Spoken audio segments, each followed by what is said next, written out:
সবাইকে প্রীতি ও শুভেচ্ছা জানিয়ে আজকের ভিডিওটি শুরু করছি। সাবস্ক্রাইব করুন, মোটিভেশন বাড়ান। পশ্চিমবঙ্গের অস্তিত্ব কি বিপন্ন? পশ্চিমবঙ্গের অস্তিত্ব কি বিপন্ন? এই প্রশ্নটা বেশিরভাগ পশ্চিমবঙ্গবাসীর কাছে হয়তো অদ্ভুত মনে হবে। বলবেন, কেন? আমরা তো পশ্চিমবঙ্গে বেঁচে পড়তে আছি। সব রাজ্যের বিভিন্ন আর্থিক সমস্যা থাকে, পশ্চিমবঙ্গেরও আছে, কিন্তু পশ্চিমবঙ্গের অস্তিত্বই থাকবে না কেন? এমন আজব কথা তো কেউ আমাদেরকে বলেনি। পশ্চিমবঙ্গের অস্তিত্ব রক্ষা করা মানেই বা কী? পশ্চিমবঙ্গে রাজ্যটা কি আর থাকবে না? পশ্চিমবঙ্গ কি ভারতের বাইরে চলে যাবে? এসব যদি না হয়, তবে পশ্চিমবঙ্গের অস্তিত্ব রক্ষা করার আলাদা করে কি দরকার আছে? তাহলে পশ্চিমবঙ্গ তো আছি। পশ্চিমবঙ্গের অস্তিত্বের সমস্যা নিয়ে বেশিরভাগ মানুষের এই ভাবনার কারণ এই যে প্রশ্নটা আমরা এখনও কোথাও তুলেই ধরি না। শিক্ষিত বাঙালি মহলের আলোচনা, কলেজ বিশ্ববিদ্যালয়ের বিতর্কে, দৈনিক সংবাদপত্রে, টেলিভিশনের চ্যানেলে কোথাও এই নিয়ে আলোচনা হয়নি। সুতরাং বেশিরভাগ মানুষের কাছে পশ্চিমবঙ্গের অস্তিত্বের সমস্যা বলে কিছু নেই। অসুস্থ মানুষ অনেক সময় বুঝতে পারে না সে অসুস্থ। সে বলে, আমি তো বেশ ভালোই আছি। সে ডাক্তারের কাছেও যায় না, ডাক্তারকে ইগনোর করে। প্রশ্ন করলে জানা যাবে তিনি তার শারীরিক বিভিন্ন বিষয়ের, যেমন রক্তচাপ, শর্করা ইত্যাদির পরিমাপ এখনও করাননি। একটি বেশি প্রশ্ন করলে জানা যাবে যে তার কাছে কিছু উপসর্গ আছে, কিন্তু সেসবের তোয়াক্কা তিনি করেন না। তিনি তো মনে করেন বেশ ভালোই আছেন। যেমন এখনও পশ্চিমবঙ্গবাসী হিন্দু সমাজের একটি বড় অংশ মনে করে তারা ভালোই আছে। ভালো কি করে আছেন সেটাও তারা ভেবে দেখেন না। কেন পশ্চিমবঙ্গের তসলিমা থাকতে পারেননি? তসলিমা নাসরিনকে কেন চলে যেতে হলো? বামপন্থীদের এত মৃদু, এত ভালো ভালো কথা, আজাদি, ফ্রিডম এক্সপ্রেশন, কোথায় গেল সব তসলিমা নাসরিনের ক্ষেত্রে? কেন পশ্চিমবঙ্গে হাজার হাজার ইমামদের ভাতা দেওয়া হলো, দরিদ্র পুরোহিতদের ভাতা দেওয়া হয় না? মুসলমান সমাজের সিস্টেম আছে, যেই সিস্টেমে ইমামরা বেতন পেয়ে থাকে, কিন্তু হিন্দু সমাজে তো কোনো সিস্টেম নেই। হিন্দু সমাজের টাকায় কেন ইমামদের ভাতা দেওয়া হবে? কেন পশ্চিমবঙ্গে দুর্গাপূজার নির্ঘণ্ট মুসলমান উৎসবের জন্য পাল্টানো হবে? কেন পশ্চিমবঙ্গে দেগঙ্গা, ক্যানিং, ধুলাগড়, কালিয়াচক জ্বালিয়ে ভেঙে দেওয়া হয় হিন্দু ঘরবাড়ি, মন্দির? কেন পশ্চিমবঙ্গে হিন্দু নারীরা মুসলমান দুষ্কৃতীদের দ্বারা ধর্ষিত, অত্যাচারিত হয়? কেন পশ্চিমবঙ্গে মুসলমানরা ধ্বংসাত্মক কাজ করলেও পুলিশ তৎপর হয় না?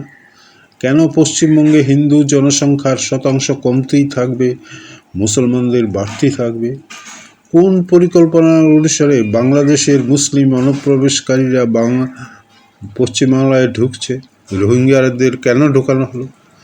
কেন শাহজাহানের মতো লোকেরা হিন্দু নারীদের দশকের পর দশক ধর্ষণ করে গেল? কেন প্রায়ই শাসক দলের লোকেরা জয় বাংলা স্লোগান দিয়ে থাকে? জয় বাংলা তো বাংলাদেশের একটি জাতীয় স্লোগান। তবে পশ্চিমবাংলার সাথে এর সম্পর্ক কি? এরকম আরও অনেক প্রশ্ন রয়েছে। আর সেসব ঘটনাগুলো কথা বলা হলেও তাদের পশ্চিমবঙ্গবাসী হিন্দু সমাজের সব মানুষেরই আক্রান্ত। দেগঙ্গা, কালিয়াচকে, ধুলাগড়ি, নলিয়াখালী যখন হিন্দু বাড়িঘর, দোকান জ্বালানো হচ্ছিল, তখন তারা কে তৃণমূল, কে সিপিএম, কে বিজেপি বলে কোনো বাদ বিচার করেনি। সব হিন্দুই আক্রান্ত হয়েছিল, কিন্তু তৃণমূল, সিপিএম বা কংগ্রেসকে কোনোদিন এসব নিয়ে কোনো কথা বলতে শুনেছেন? নদিয়ায় জোরানপুরে 5 জন তফসিলি সমাজের মানুষ মুসলমান দুষ্কৃতীর আক্রমণে মারা যান। কেন তফসিলি সংগঠন, রাজনৈতিক দল এর প্রতিবাদ করতে দেখা যায় না? উপরের এইসব ঘটনা যে প্রশ্নটি সামনে নিয়ে আসে, পশ্চিমবঙ্গ কি 70 বছর আগে এই জন্য তৈরি হয়েছিল? লক্ষ লক্ষ উদ্বাস্তু পরিবার যারা ইসলামী পাকিস্তান বা বাংলাদেশে থেকে পশ্চিমবঙ্গে আশ্রয় নিয়েছেন, তারা কি পশ্চিমবঙ্গের কথা ভেবেছিলেন যেখানে আবার তাদের বাড়িঘর জ্বালিয়ে দেওয়া যেতে পারে, আবার তাদের ঘরের মেয়েকে অত্যাচার করতে পারে মুসলমান দুষ্কৃতিকারীরা? তাহলে কি পশ্চিমবঙ্গ আর হিন্দু সমাজের জন্য নিরাপদ জায়গা না? তাহলে যেই জন্য পশ্চিমবঙ্গ তৈরি হয়েছিল, সেই পশ্চিমবঙ্গের অস্তিত্ব কোথায়? আর পশ্চিমবঙ্গে যারা শাসন করে গেলেন এত বছর, তারা তো হিন্দুদের সাথে বিশ্বাসঘাতকতাই করেছে। কই মরিচঝাপিতে কেন 1500 হিন্দুকে, যারা শরণার্থী আশ্রয় নিয়েছিল, তাদেরকে হত্যা করা হলো?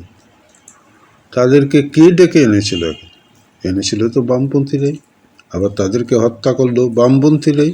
হত্যা করে জলে বঙ্গোপসাগরে ফেলে দেওয়া হয়েছে দেহ, কিন্তু একটি বিচারও হয়নি, একটা তদন্ত কমিশনও বসেনি। কারণ এরা হিন্দু, এদেরকে যখন খুশি মারতে পারো, যখন খুশি হত্যা করতে পারো, যখন খুশি তাদেরকে ফাঁসি কাস্টে ঝোলাতে পারো, কেউ তোমাকে কিছু বলবে না। তোমার তো ক্ষতি হচ্ছে না, তুমি তো নেতা রয়ে গেছো, তুমি তো জানোই না তোমার শরীরটা অসুস্থ হয়ে রয়েছে।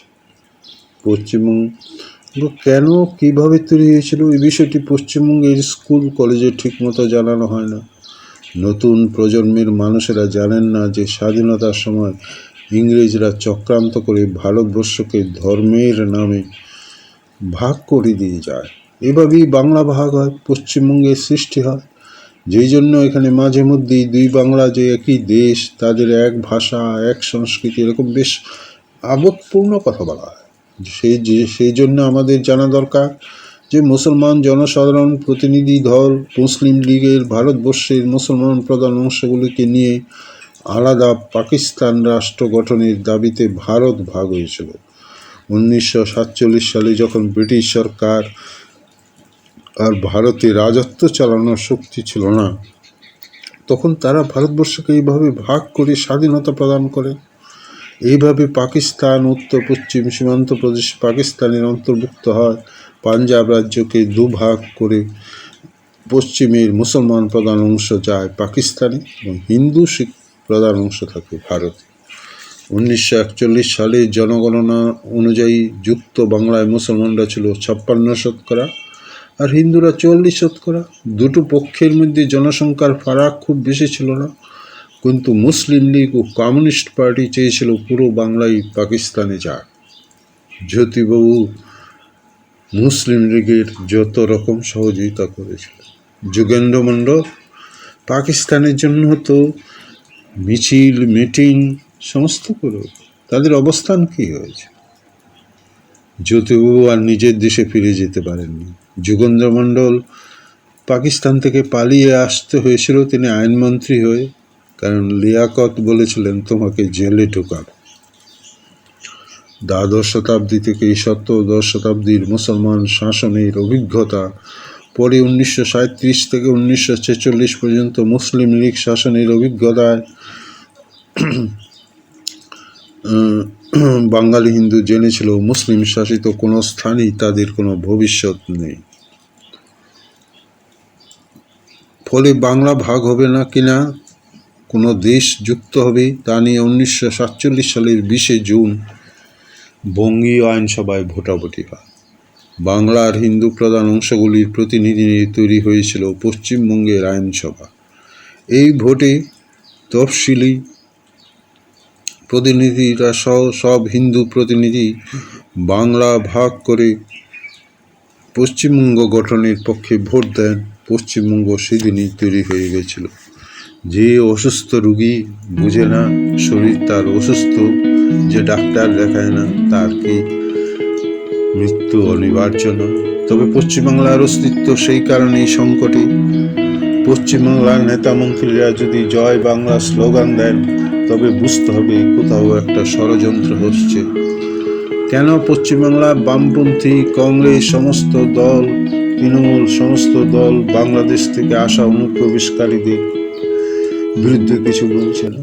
এই অনুপ্রবেশকারী তো দেশের অর্থনীতিতে ভাগ বসাচ্ছে, রাজ্য সরকারের অর্থনীতিতে ভাগ বসাচ্ছে, হসপিটালে যাচ্ছে, সব জায়গায় যাচ্ছে।